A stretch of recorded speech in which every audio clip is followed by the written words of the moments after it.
She wanted my forgiveness, but not my heart. I didn't understand that at first. I didn't even know it was possible to want someone's mercy without wanting their love, their presence, or their future. But life has a way of revealing truths slowly. The way a wound stings worse once you finally clean it. I met Amara on a rainy evening that should have felt ordinary. I was at an old cafe near my apartment, the type with wooden chairs that creaked and lights that flickered like they were tired of working. I went there often because it was quiet, and the coffee was strong enough to keep me awake during long work nights. She walked in soaked from the rain, shaking droplets from her hair, and sat at the table across from mine. I wouldn't have noticed her if she hadn't been humming under her breath, an old tune I recognized from childhood. She caught me looking. Instead of pretending she hadn't seen me, she smiled and said, "Don't worry. I know I sound like a radio with a broken antenna." That was Amara, light, unfiltered, unbothered. The opposite of me. We talked for 3 hours that night. About books. About work. About fears we didn't admit to anyone else. When the cafe closed, we walked outside together. The rain had stopped, but the streets were still wet, reflecting the dim streetlights like cracked mirrors. "See you again?" she asked, her voice hopeful but pretending not to be. I nodded, even though I didn't fully understand why she made me feel comfortable in ways I hadn't felt in years. Our next meeting became the next week, then the next month, then the next year. We grew together, the way vines do, slowly wrapping around each other until you can't tell where one begins and the other ends. She made me feel like I was allowed to breathe. I made her feel like she didn't need to pretend. Or at least I thought so. 3 years into our relationship, she began drifting. Not loudly. Not obviously. Just enough for my heart to sense the shift before my mind caught up. She became quieter. She started spending more time outside, catching up with friends. She stopped laughing at my jokes. She stopped humming. At first, I blamed myself. Maybe I wasn't doing enough. Maybe work was consuming me. Maybe the comfort we built had turned into routine. I tried to fix it. I bought her flowers, cooked her favorite dishes, planned weekend trips. She accepted them with smiles that didn't reach her eyes. I should have asked her directly what was wrong. But fear kept me silent. Fear of hearing an answer I wasn't ready for. The truth came on a Thursday night, the sort of night when nothing dramatic is supposed to happen. I came home earlier than usual, holding a bag of groceries. I wanted to surprise her with dinner. When I opened the door, I heard voices from the bedroom, hers and a man's. It wasn't the words that bothered me. It was the softness of her voice. She had spoken like that to me once. Only once, at the beginning. I didn't storm in. I didn't shout. I stood in the hallway, unable to move, unable to breathe. Pain doesn't always arrive screaming. Sometimes it arrives quietly, sitting next to you like an old friend. When I finally entered the bedroom, they both froze. He scrambled out. She didn't. She just stared at me with wide, tearful eyes. "It's not what you think," she whispered. But it was exactly what I thought. And worse. She tried explaining. Something about feeling disconnected. Something about feeling unseen. Something about not wanting to hurt me, yet somehow hurting me anyway. Her words blurred into noise. I walked out before she could finish. I spent the night at a friend's place, staring at the ceiling until sunrise. The next morning she texted me. Long paragraphs. Apologies woven with excuses. Promises tangled with confusion. She asked to meet. Against my better judgment, I agreed. We sat across from each other at the same cafe where we first met. The lights still flickered, the chairs still creaked, but we were different. There was a space between us that felt too wide to cross. She cried before saying a single word. "I'm sorry," she whispered, voice trembling. "I need you to forgive me. Do you want us to fix what we had?" I asked. She hesitated. It was a small pause, but long enough to answer everything. "I don't know," she finally said. "I don't think I can be who you need.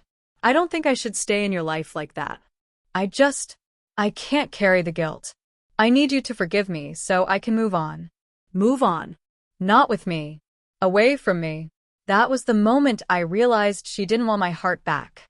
She didn't want to rebuild what she destroyed. She only wanted freedom from the weight she created. Her request wasn't for reconciliation, it was for relief. I stared at her, trying to understand how someone could separate forgiveness from love so cleanly. I always believed they walked hand in hand. But she wanted them divorced. You want me to forgive you, I said slowly. But you don't want me. Her eyes filled with tears again, but she didn't deny it. Because she couldn't. Forgiveness doesn't mean we have to be together, she whispered. I nodded. It felt like swallowing glass. She reached for my hand. I didn't move it away, not yet. I just looked at her fingers. Fingers that once traced circles on my wrist when she thought I was asleep. Fingers that once trembled when she told me she loved me for the first time. Now they trembled for a different reason. I'm not angry, I finally said, surprising myself. But I can't forgive you today. Not because I want you to suffer, but because forgiveness takes time.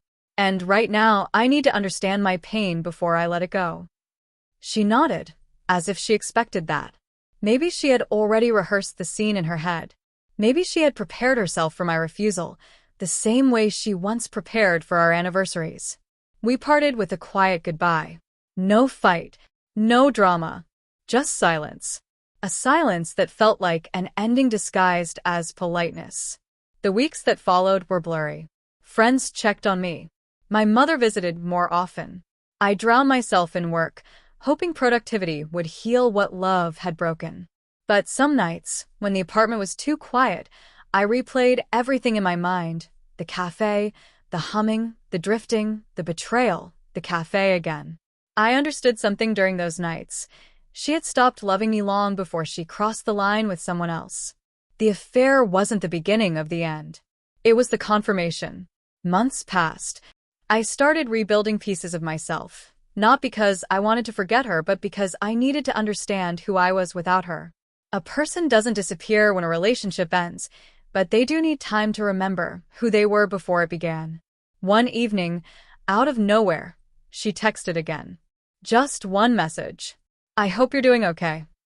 I stared at it for a long time, not because I missed her, but because her message reminded me of what she once meant to me. I didn't reply, not out of spite, but out of peace. I didn't owe her updates. I didn't owe her my heart. Forgiveness wasn't something I was ready to offer, and silence felt more honest than pretending otherwise. More months passed. Seasons changed. I learned new routines. I learned how to enjoy being alone. Healing isn't a straight line, it's a messy map full of detours. But each day, I felt lighter. One afternoon, I saw her accidentally. She was at a bookstore, flipping through pages of a poetry collection. Her hair was longer. She looked calmer. When she noticed me, she froze. Then she smiled, small and uncertain. I walked toward her, not with anger. Not with bitterness, just with acceptance. Hi, she said softly. Hi. She looked like she wanted to hug me, but didn't know if she should. How've you been? She asked. I'm learning, I replied, slowly. She nodded, her eyes glistening. Not with love, but with gratitude. Gratitude that I wasn't cold. Gratitude that I still acknowledged her presence. I'm glad, she said. Truly. There was a pause. The kind that begged to be filled but didn't need to be. I realized then that I didn't love her anymore. Not the way I once did. The grief had faded. The longing had dissolved. All that remained was a quiet memory. And suddenly, without forcing it, without struggling, I found the answer to the question she asked months ago. I forgive you, I said. Her eyes widened, then softened. Thank you, she whispered. Really? She didn't ask for anything else. She didn't try to revisit the past. She didn't try to come back. She simply accepted it, the forgiveness she needed. And that's when I understood something profound. Forgiveness isn't a gift we give others. It's a door we open for ourselves. A release. A breath. A moment of letting go. She wanted my forgiveness, but not my heart. And in that moment, for the first time, I was grateful. Because holding on to someone who doesn't want to stay is a slow form of self-destruction. Letting them go is a quiet form of self-respect. We walked out of the bookstore separately.